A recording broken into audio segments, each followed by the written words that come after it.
In the shadowy world of drug trafficking, where violence and power intertwine, few women have risen to the top. But Sandra Ávila Beltrán, known as La Reina del Pacífico, the Queen of the Pacific, broke through the glass ceiling of organized crime in the most dangerous way possible. Her story is not one of glamour or triumph, but of choices that led to devastation, corruption, and countless lives destroyed by the poison she helped move across borders. Before we dive deeper into this story, I want to connect with you. Where are you watching this from? Drop your location in the comments below, and if you're finding this content valuable, please hit that like button.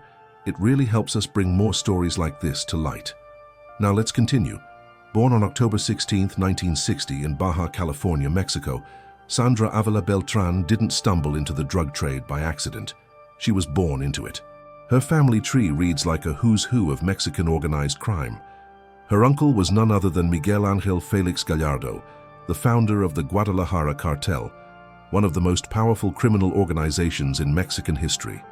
She had connections to the Beltran Leiva family, Rafael Caro Quintero, and Emilio Quintero Payan, names that strike fear across Mexico and beyond.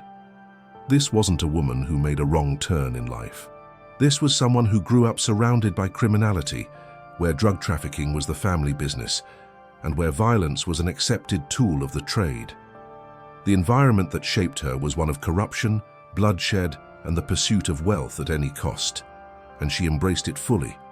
Avila Beltrán married twice, both times to corrupt former police officers. Both husbands were murdered, a brutal reminder of the violent world she inhabited.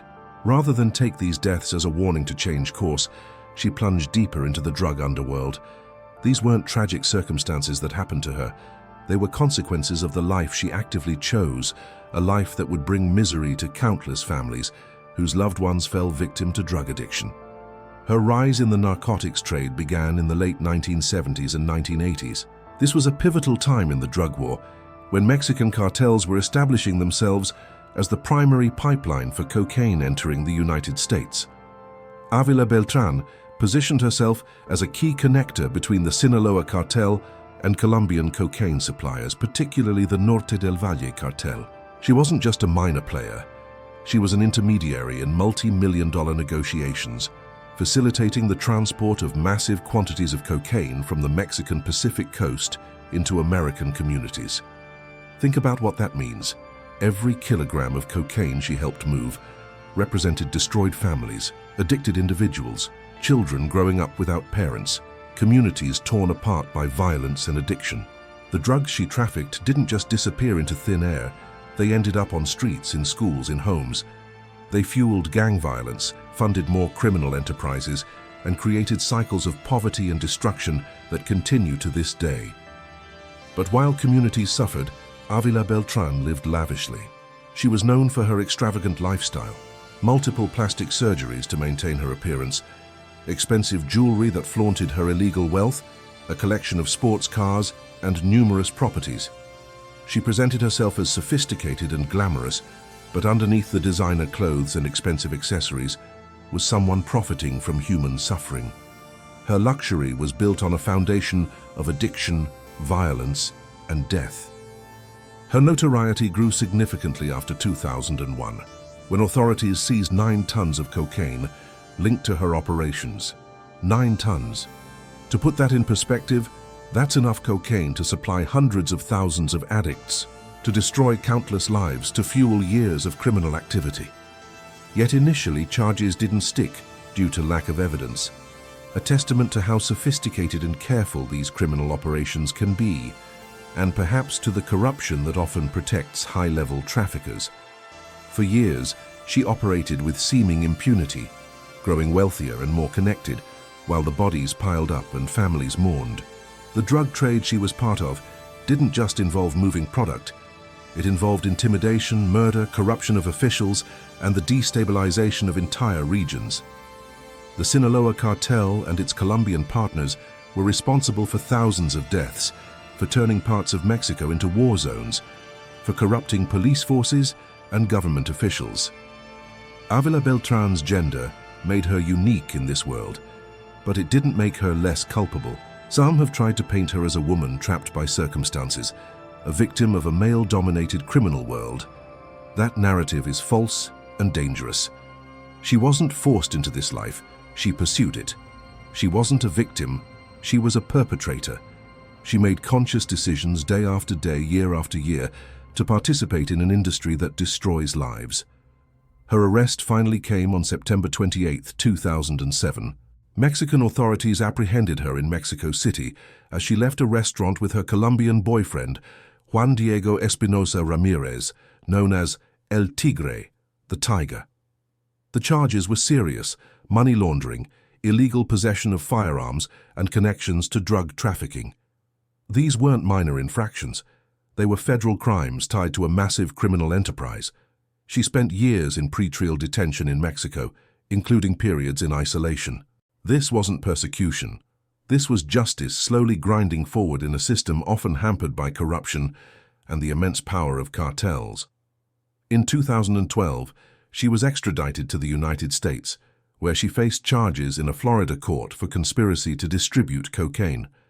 In April 2013, she pleaded guilty, not to the major trafficking charges, but to a lesser offense, being an accessory after the fact in drug trafficking crimes.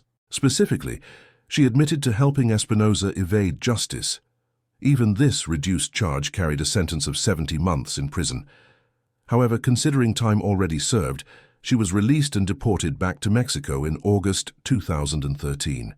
Here's where the story reveals the frustrating reality of prosecuting high-level drug traffickers. Despite her clear involvement in major narcotics operations, despite the 9 tons of cocaine linked to her, despite years of facilitating the drug trade, she was never directly convicted of drug trafficking. The legal technicalities, the passage of time, the difficulty of gathering evidence against sophisticated criminals, the possible corruption of witnesses or officials, all of these factors meant she avoided the full consequences of her actions. Upon returning to Mexico, she was arrested again, this time for money laundering, and sentenced to 5 more years. But in February 2015, a federal judge overturned the sentence due to procedural irregularities. After more than 7 years behind bars, she was free. The justice system had failed to hold her fully accountable. What happened next is even more galling. She began recovering frozen assets. Bank accounts that had been blocked since 2002 were unfrozen in 2020 by a Mexican court after she was absolved of all major charges. She reclaimed properties, vehicles, and jewelry. The wealth she had accumulated through drug trafficking, through facilitating addiction and death, was returned to her. In May 2016, she gave an exclusive interview to The Guardian, her first in nearly a decade. In it, she criticized the corruption of Mexican politicians, which is rich coming from someone who profited from and contributed to that very corruption.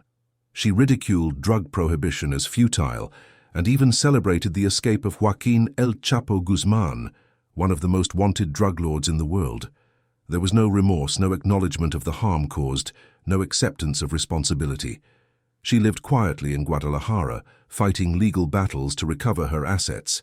Through court proceedings, she regained 15 houses, 30 sports cars, and approximately 300 pieces of jewelry. Every one of these items represented profits from the drug trade, yet she was allowed to keep them.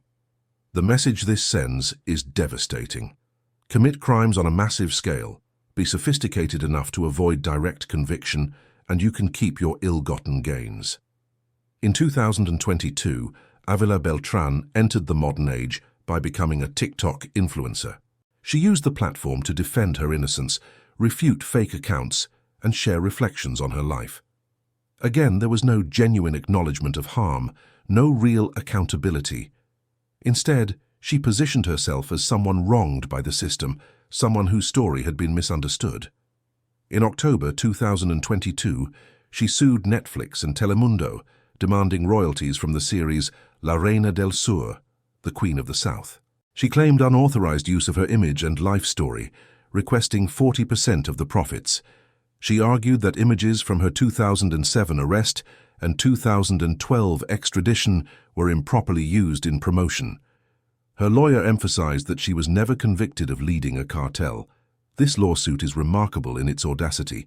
a woman who facilitated massive drug trafficking, who profited from human suffering, who contributed to the devastation of communities, was now demanding payment for entertainment based on her criminal life. The series, based on Arturo Pérez Reverte's novel and starring Kate del Castillo, depicts a woman rising in the drug trade. Whether or not it was specifically about Ávila Beltrán, her attempt to profit from it reveals a complete lack of shame or moral reckoning. Welcome back to the second part of this story. If you're just joining us, make sure to go back and watch part 1 to get the full context. And once again, I'd love to know where you're watching from. Comment your city or country below. If you're engaged with this content and want to see more in-depth investigations like this, please leave a like. It makes a huge difference. Now, let's continue examining the legacy of Sandra Ávila Beltrán. The lawsuit against Netflix and Telemundo reignited debates about narco series in Mexico, a country that has been ravaged by cartel violence. Mexico has seen tens of thousands of deaths due to drug-related violence, murders, disappearances, entire communities living in fear. Against this backdrop of real suffering, the idea that someone involved in trafficking would seek to profit from entertainment, glorifying that world, is deeply troubling. It normalizes criminality, it makes heroes out of criminals, and it ignores the very real victims left in the wake of the drug trade. Ávila Beltrán's story has inspired books, songs, and cultural narratives. Narco corrido ballads have been written about her, romanticizing her role in the drug world. The telenovela La Reina del Sur and various other media portrayals have turned drug traffickers into folk heroes, into rebels against an unjust system. This cultural phenomenon is dangerous because it obscures the truth. These are not freedom fighters or entrepreneurs navigating a corrupt world. They are criminals who chose profit over human life, who perpetuated cycles of violence and addiction, who corrupted institutions and destroyed communities. In interviews, Ávila Beltrán has compared her crimes to marrying a corrupt politician, attempting to highlight what she sees as hypocrisy in the Mexican system. Yes, political corruption in Mexico is rampant and deserving of condemnation. Yes, many politicians have enriched themselves through illegal means and caused immense harm. But two wrongs don't make a right. The corruption of politicians doesn't excuse or justify drug trafficking. Both are condemnable. Both destroy society. Using one to deflect from the other is a manipulation tactic designed to avoid accountability. Her comparison also reveals a fundamental dishonesty. Marrying a corrupt politician might make someone complicit in corruption, but actively facilitating the transport of tons of cocaine is a direct, intentional criminal act. It's not a passive association. It's active participation in organized crime. The drugs she helped move killed people. They addicted teenagers. They funded violence. They destabilized governments. There's no equivalence between political corruption and drug trafficking, and attempting to draw one minimizes the severity of her actions. As of 2026, there are no public records of new arrests or charges against Sandra Ávila Beltrán. She remains free, focused on legal disputes over her assets and maintaining a more public life on social media. She has successfully navigated the justice system, avoided serious convictions despite clear involvement in major criminal activity, and retained substantial wealth gained through illegal means. From a legal standpoint, she has won. From a moral standpoint, the outcome is a tragedy. Her case represents everything frustrating about prosecuting high-level organized crime. These individuals operate through layers of insulation. They use intermediaries. They corrupt officials. They intimidate witnesses. They exploit legal technicalities. By the time law enforcement builds a case, evidence has disappeared, witnesses have been killed or bought off, and the trails have gone cold. The system, already strained by corruption and limited resources, struggles to bring them to justice. And when convictions do happen, they're often for lesser charges that don't reflect the full scope of criminality. But we cannot let legal outcomes define moral truth. Sandra Ávila Beltrán may never have been convicted of directly trafficking drugs, but the evidence of her involvement is overwhelming. The 9 tons of cocaine, the documented connections to major cartels, the lavish lifestyle funded by unexplained wealth. The admissions of helping wanted criminals evade justice, the family connections to major drug lords, all of this paints a clear picture of someone deeply embedded in organized crime. Avila Beltran represents a rare example of a woman reaching the top of Latin American drug trafficking, challenging stereotypes in a male-dominated world.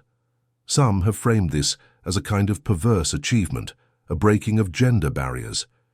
But there is nothing admirable about equality in criminality. Yes, she operated in a world dominated by men. Yes, she faced challenges that her male counterparts might not have.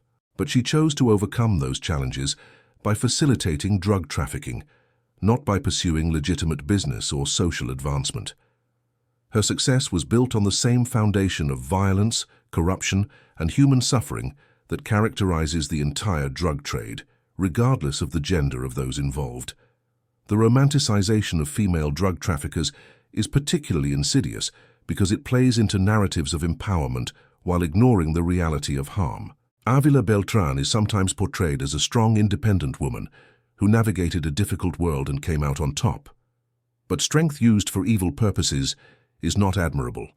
Independence exercised through criminality is not empowerment. Real empowerment comes from building, creating, and contributing positively to society, not from tearing it down for personal gain. The victims of the drug trade Avila Beltran participated in are real and numerous.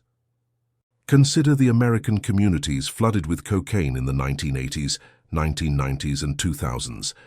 Consider the crack epidemic that devastated urban areas, destroying families and criminalizing generations of young Black and Latino men.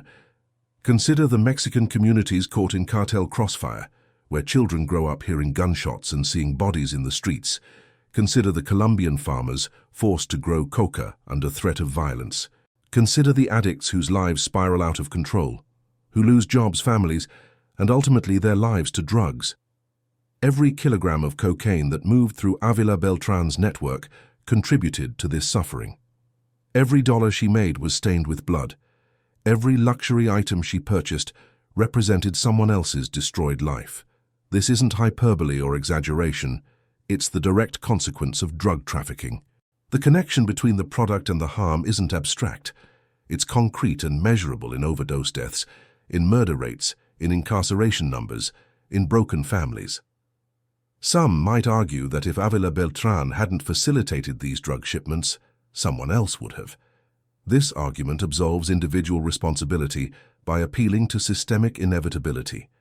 Yes, the drug trade is driven by demand and will continue as long as that demand exists. Yes, removing one trafficker doesn't eliminate the trade, but this doesn't mean individuals bear no responsibility for their choices. Every person who participates in drug trafficking makes the problem worse. Every transaction, every shipment, every dollar that flows through these networks strengthens organized crime and perpetuates violence. The demand for drugs is indeed a factor, and addressing addiction and the social conditions that drive drug use is crucial. But this doesn't excuse supply-side criminals. A thief might argue that as long as people have things worth stealing, theft will exist. But we still hold thieves accountable. A murderer might argue that as long as people have conflicts, violence will exist. But we still hold murderers accountable. The existence of systemic factors doesn't eliminate individual culpability. Avila Beltran had choices at every step. She could have refused to enter the family business. She could have used her intelligence and connections for legitimate enterprises. After her first husband was murdered, she could have taken it as a warning and left the drug world. After the second murder, she could have sought a different path. After her first arrest, she could have cooperated with authorities and worked to dismantle the organization she was part of. At any point, she could have chosen differently. She didn't. The fact that she has expressed no genuine remorse is telling. In her interviews and social media presence, there's no acknowledgement of harm caused, no apology to victims, no reflection on the devastation wrought by the drug trade she facilitated.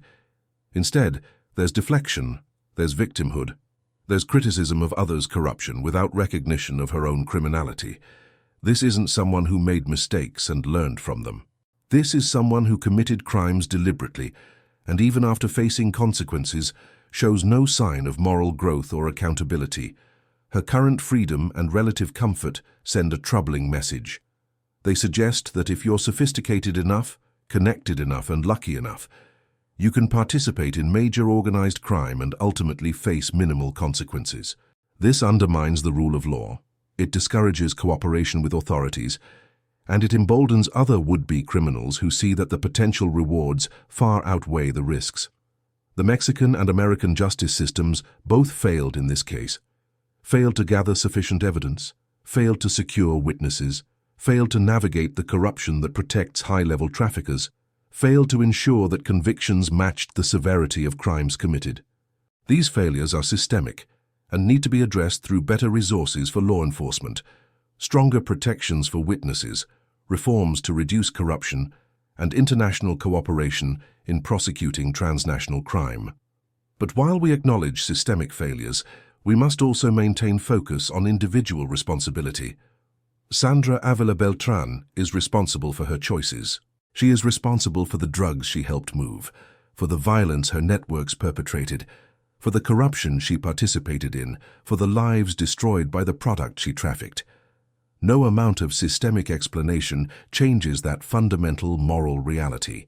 As we conclude this examination of her life and crimes, the question remains, what should her legacy be?